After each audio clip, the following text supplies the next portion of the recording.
Here are 5 more behaviors or signs that you may be dealing with an emotionally manipulative person, and specifically the subtle ways it may show up in friendship. Number 1, you're constantly feeling like you're walking on eggshells, and you'll kind of see and understand how that happens as I get into the other behaviors.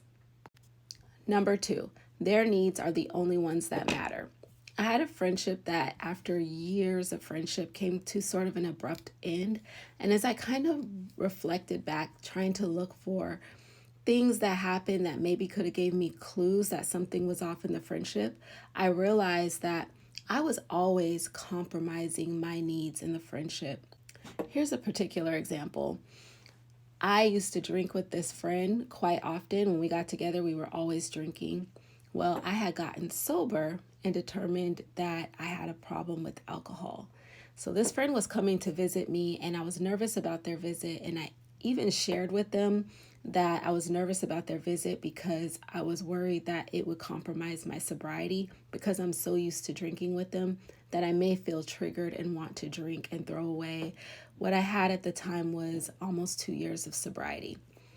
And this friend still came and visited me and drank the entire time everywhere we went, even asked me to hold their drink at one point. I didn't drink, thank goodness.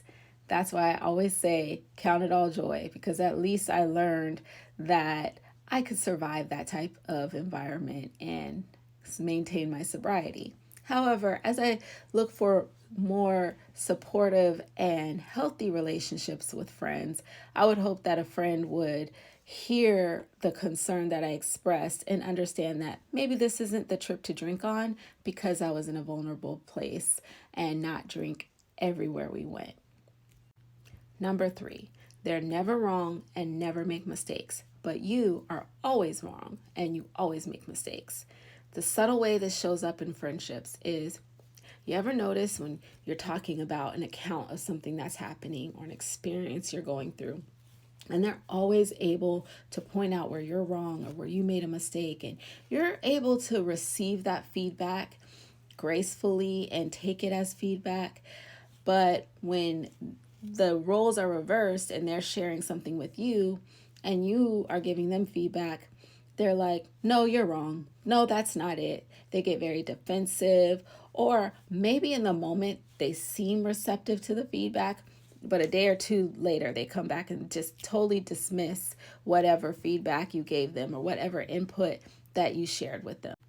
When you have disagreements with this person, it's always your fault. You always find yourself the one apologizing to move on.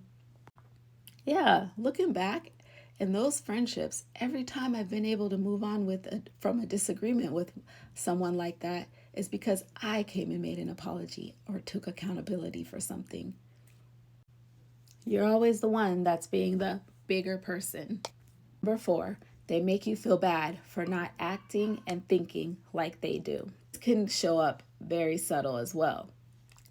For example, I had a friend who would make me feel like they appreciated my differences in point of view. But when it came to something that had to do with their agenda for me, or how they saw in their head how the role I would play in their agenda being accomplished, if I did not think or act the way they wanted me to, I would end up being punished with the silent treatment, or by withdrawing emotionally, or some abrupt change in behavior, just to let me know that they were not approving of the way I maintained my agency in that situation. And finally, you never really know where you stand with this person.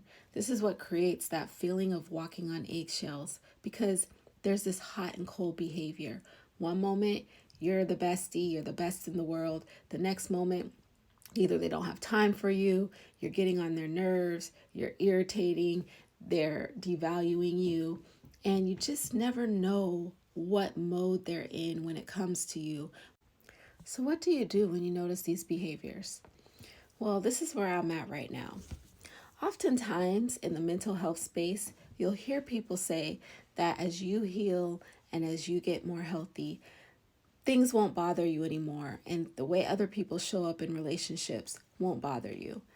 I sort of feel like that's magical thinking. Damaging behaviors like this are always going to have some type of impact on you, regardless of how healthy you are. The what may change is how you respond to these behaviors and your ability to, from a grounded place, be able to assess the friendship and determine if this is somebody that you want to continue to have close relation with. For me, these are some red flags that I don't think I can have any negotiables around.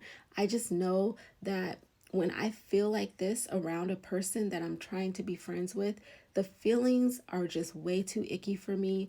And that's somebody that I have to distance myself from because it's not a safe relationship for me. So I hope this helps. Have a great day. Bye.